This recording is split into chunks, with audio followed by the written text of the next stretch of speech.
My name is Mark Turner, and for the last 18 years I gave everything I had to Western Tech Solutions. I wasn't just another employee pushing papers and I built their biggest accounts, trained half the team, and even saved the company once during a rough financial year. I thought I was part of the family, but last Thursday my manager, Mr. Dalton, called me into his glass-walled office at exactly 8:30 a.m. His face was tight, almost fake friendly, like he was reading lines from a script he didn't believe. "Mark, there have been some concerns about your loyalty to the company," he said, sliding a thin folder across the desk toward me. I blinked, confused, until I saw the printout inside.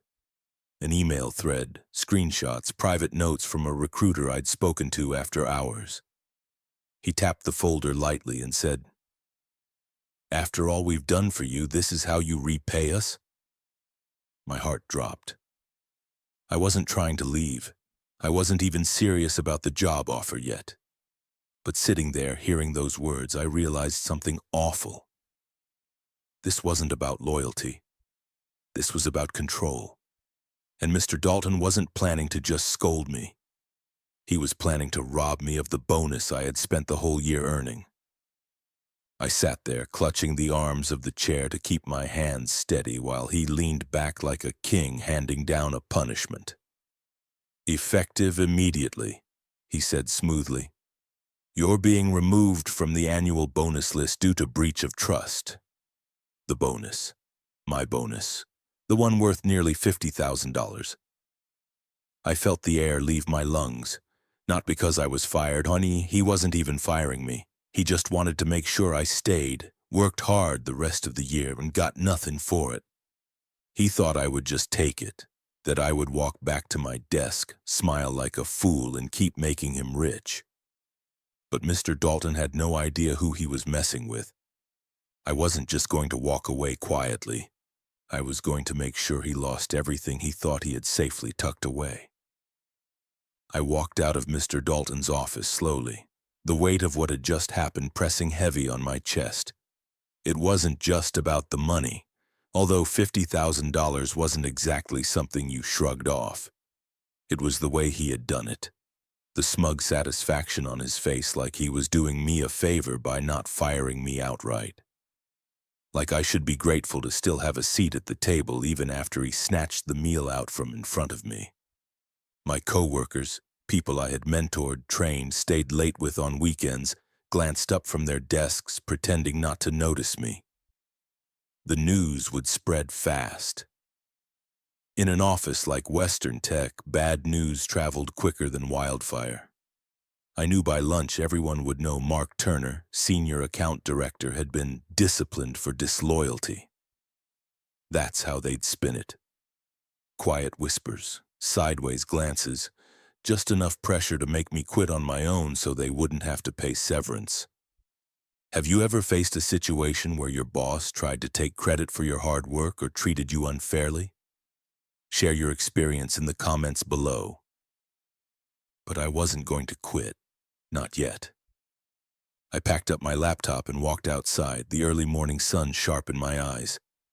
I needed space to think, to clear my head. Western Tech's headquarters sat on the edge of downtown Dallas, the skyline glittering behind it. I crossed the parking lot, hands shoved deep in the pockets of my jacket, every step pushing me further away from the man who thought he could take what I'd earned without a fight. 18 years. 18 years of loyalty. Missed holidays, skipped vacations, late-night calls with angry clients. And this was my reward. Labeled a traitor for daring to consider my options. Dalton had made a big mistake, and not just because he underestimated me, but because he didn't understand how much I knew. See, working at Western Tech all those years gave me access. Access to clients, numbers, internal strategies. I wasn't some rookie they could shuffle out the door quietly. I was the guy that kept the big accounts happy, the one clients trusted. If I left, it wouldn't just leave a hole, it would cause a landslide. But I wasn't going to storm back into the office, flipping desks and yelling about injustice. No. That would have been satisfying for about 5 minutes. Then they would have security escort me out and Dalton would have his excuse. See? Emotional, unprofessional, not worth the bonus anyway. I wasn't giving him that. I sat down at a cafe across the street, ordered a black coffee, and pulled out my phone. There were names in my contact list Dalton had forgotten I had. People who owed me favors, clients who had my personal number because I'd spent years building real relationships with them, not just pushing sales. I started making a list, quietly, carefully. No moves yet, just preparation. The first thing I needed to do was find out exactly how exposed Dalton really was. Western Tech's client contracts were tricky. Most of them were tied personally to the account manager who handled them. In a lot of cases, clients had escape clauses that allowed them to leave without penalty if their primary contact, meaning me, was removed or reassigned without their consent. I knew because I'd helped draft some of those contracts myself years ago when the legal team was too swamped to review every little clause. I smiled to myself. Dalton thought he was clever. He had no idea he was standing on a minefield, and I was the one holding the detonator. By the time my coffee had gone cold, I had a full plan forming in my head. I wasn't just going to leave and find another job. That would be too easy. I was going to make sure when I walked out the door, Dalton's precious empire went down with me, piece by piece, contract by contract. But first, I needed proof. Proof that Dalton had set me up. Proof that the disciplinary action wasn't about anything I had actually done wrong, but about saving money at my expense. Western Tech had a habit of documenting performance issues carefully, usually to protect themselves.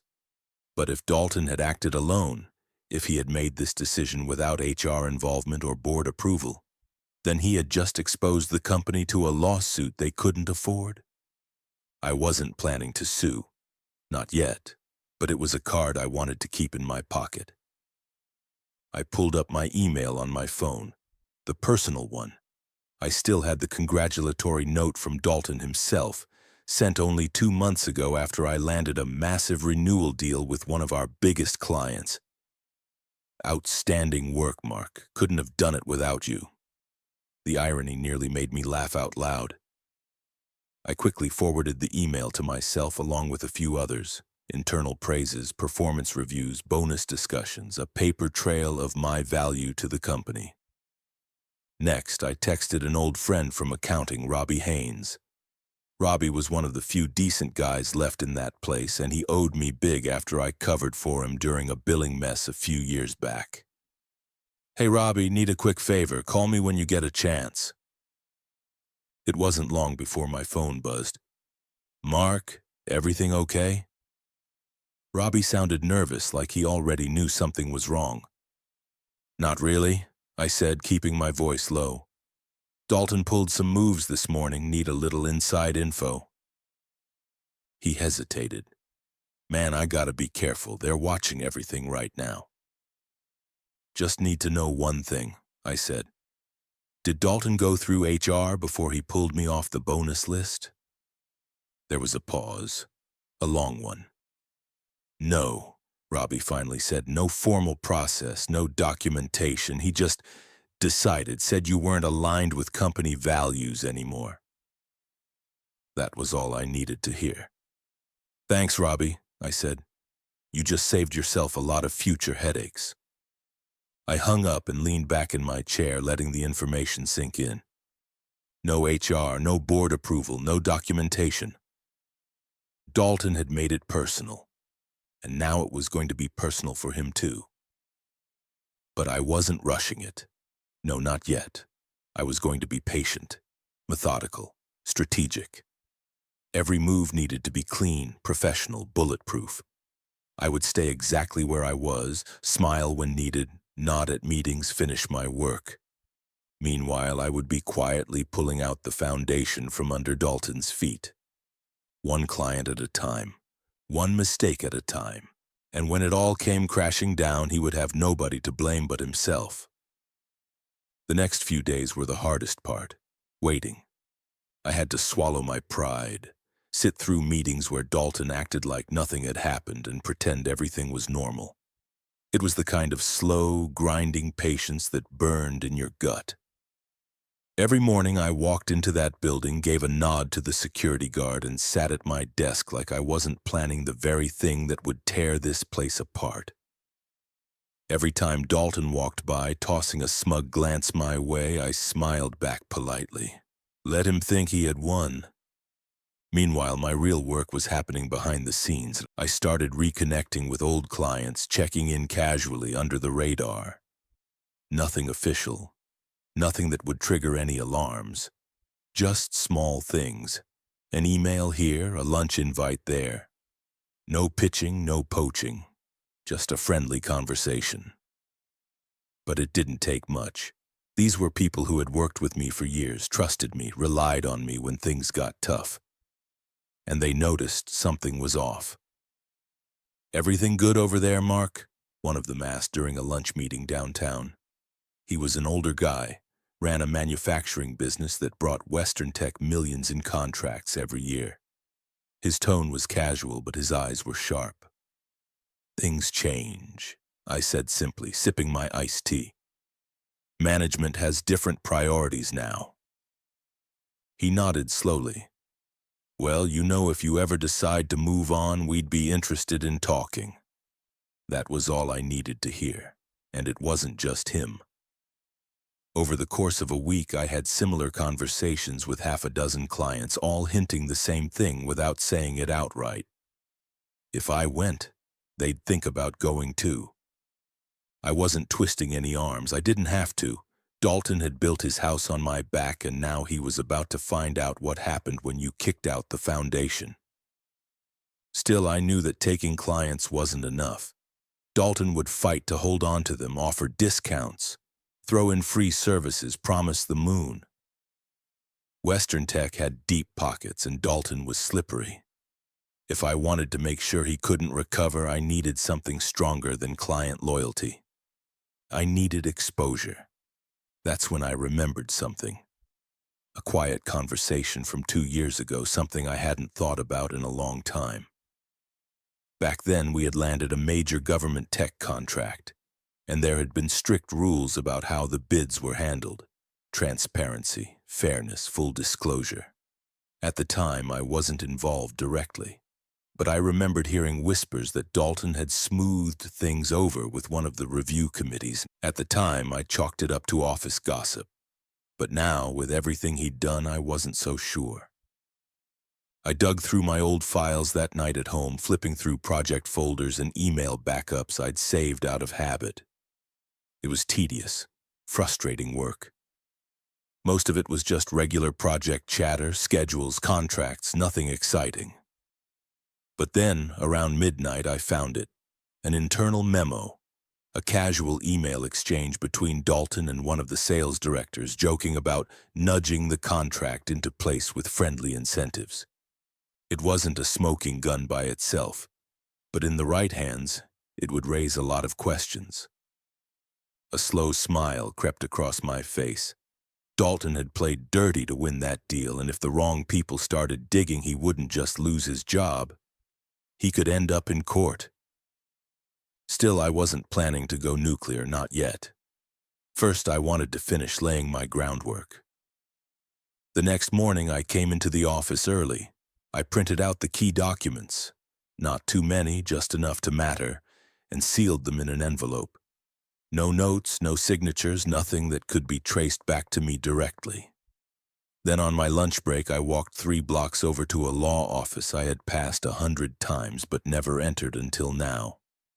They specialized in corporate whistleblower cases, and I didn't even ask for a meeting. I just dropped the envelope through the mail slot with a simple note attached. Anonymous tip. You'll want to look into Western Tech Solutions 2022 government contract bidding process. No fingerprints, no trail. Now it was just a matter of time. When I got back to the office, I saw Robbie from accounting standing by the elevators, looking nervous. He caught my eye and shuffled over. "You didn't hear it from me," he muttered under his breath. "But Dalton's been asking around." wondering if you're talking to clients. He's getting spooked." I gave a small shrug. "I'm just doing my job, Robbie. Nothing more." He looked like he wanted to say more, but the elevator dinged and he hurried away. Good. Let Dalton sweat. Let him wonder. Fear would do half the work for me.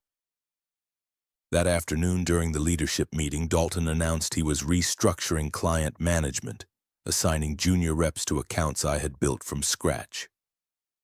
The idea was clear: freeze me out, isolate me, force the clients to get used to new faces before I could make a move.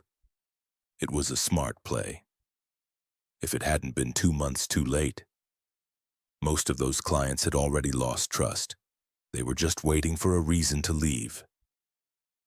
I sat through the meeting stone-faced, taking notes, nodding when needed. Let him think he was winning. Let him think he had outsmarted me. Because the real avalanche hadn't even started yet. Later that evening, after most people had gone home, I walked back through the quiet office. My desk looked the same as it always had. Family photos, a stack of neat folders, a small plant my son had given me 2 years ago.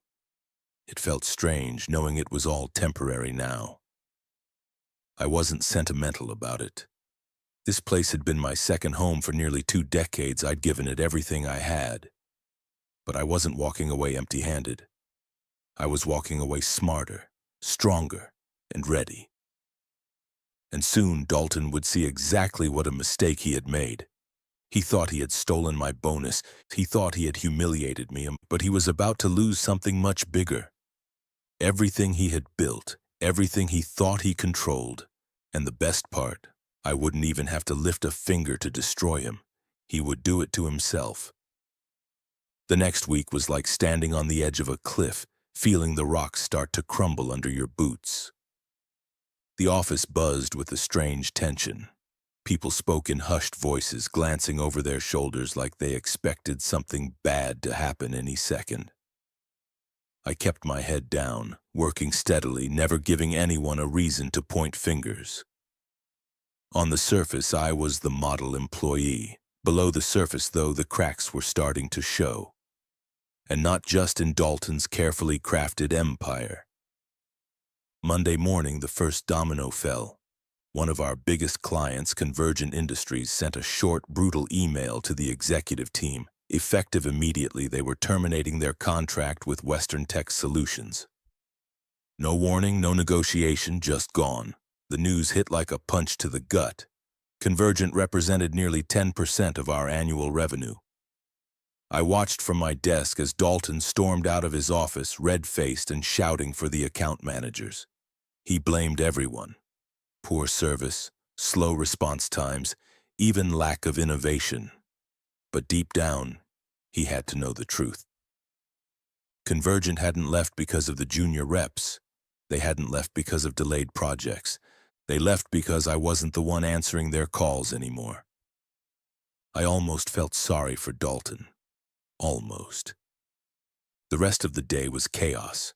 Emergency meetings were called, plans were drafted, desperate emails were fired off to every client still on the books.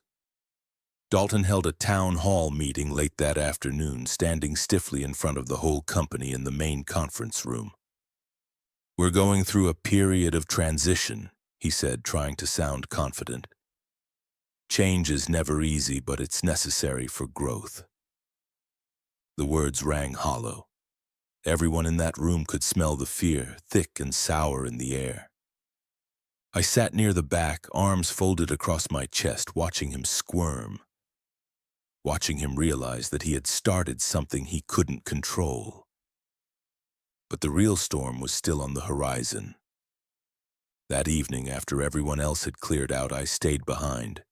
I sat at my desk, staring out the window at the city lights, thinking about everything that had led me to this point. Part of me still wondered if I should just walk away, start fresh at a new company, forget the whole mess. But another part, the part that remembered every denied bonus, every late night spent fixing someone else's mistakes, every time Dalton had stolen credit for my work, knew this wasn't finished. I didn't need revenge for the sake of revenge. I needed justice, and justice was coming. Tuesday morning, a letter arrived. Not an email, a real paper letter hand-delivered to the reception desk by a courier. It was from the law firm I had anonymously tipped off. They had opened an inquiry into Western Tech's government contracts, and they were requesting documentation. Lots of it. Emails, bidding records, financial reports. Jessica, our receptionist, handed the letter to Dalton herself. I wish I could have seen his face when he read it. All I saw was the aftermath. Dalton slamming his office door so hard the glass rattled, then a flurry of calls to legal counsel, the CFO, and the compliance officer. Voices raised behind closed doors. The scent of fear grew sharper, and I sat at my desk, typing up client reports like nothing was happening. By Thursday, the second domino fell. North Shore Medical Systems, another one of my old accounts, announced they were reviewing their vendor partnerships and would be opening bids for a new provider. It was polite corporate speak, but everyone knew what it meant. They were preparing to jump ship too. Dalton called an emergency strategy meeting trying to stop the bleeding. He talked about doubling down on client relationships, rebuilding trust, and fresh leadership initiatives. Fresh leadership. That made me smile. He knew his time was running out. He just didn't know how little time he really had. Meanwhile, I was already moving on, quietly, smartly. I had offers, multiple ones. Word had gotten around that I might be leaving, and companies started circling like sharks smelling blood in the water. They knew my value. They knew what I could bring. I wasn't rushing, though. I wanted to pick the right one. Somewhere I could build something real, not just another place where hard work got ignored and loyalty was treated like a weakness. Every evening I sat at home at the kitchen table sorting through emails, interview requests, offer letters. My gut told me to hold steady a little longer. The real tipping point was close. I could feel it in my bones.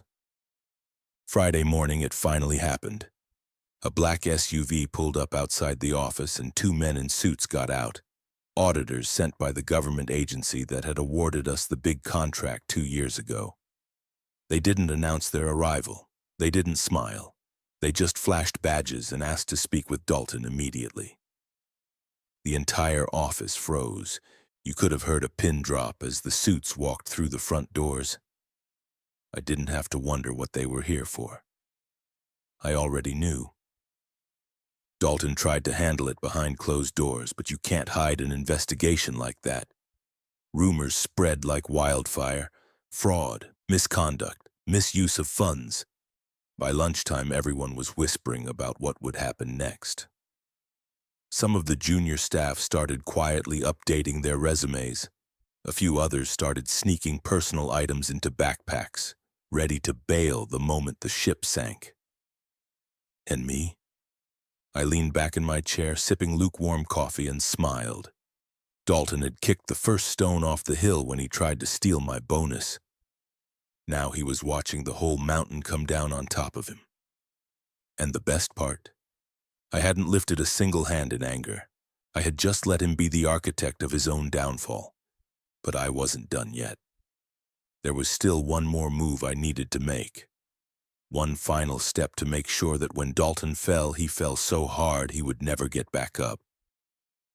And when that moment came, I planned to be standing right there watching. I stayed in my seat for most of that Friday, watching as the cracks widened into full-blown chaos. By mid-afternoon, Dalton's door had stayed firmly shut. No yelling anymore, no commands barked down the hall. Just silence.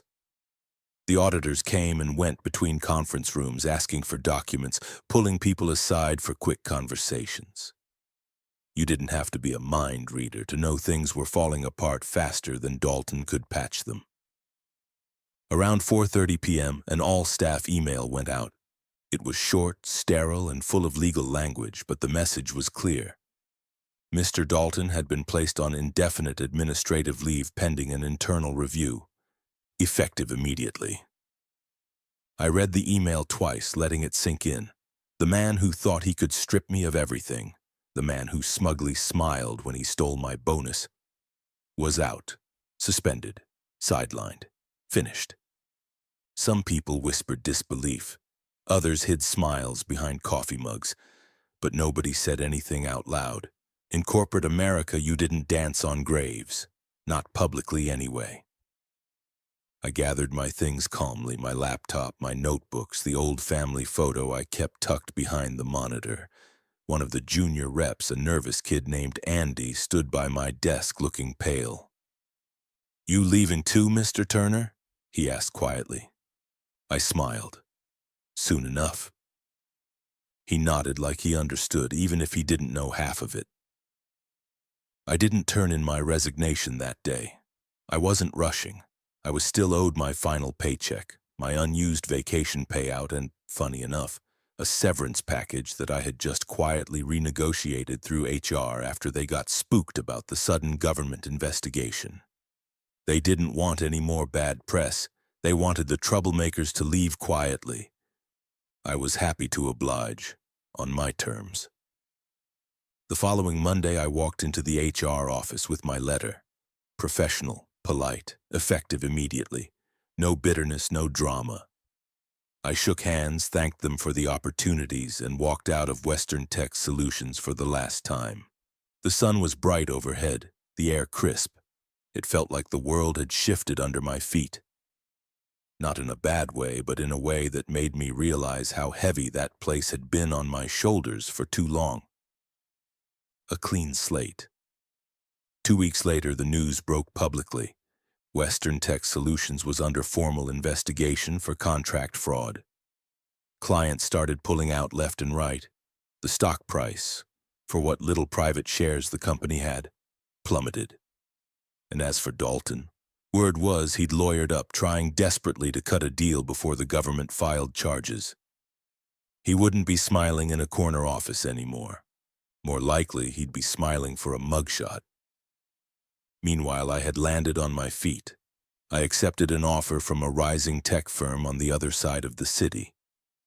A place that valued leadership, integrity, and results.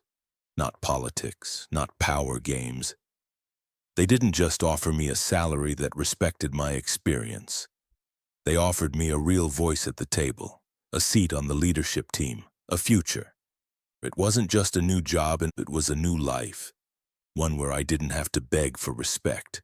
One where my hard work would never be used against me. One where loyalty wasn't something to be weaponized. Sometimes when I thought back on everything that had happened, a small part of me wished it had gone differently. That Dalton hadn't been so greedy. That Western Tech hadn't wasted so much potential. But most days I was grateful.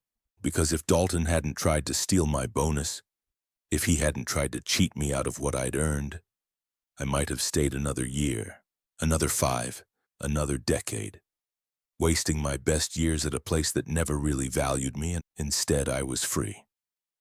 And Dalton, he got exactly what he deserved. Funny how things work out.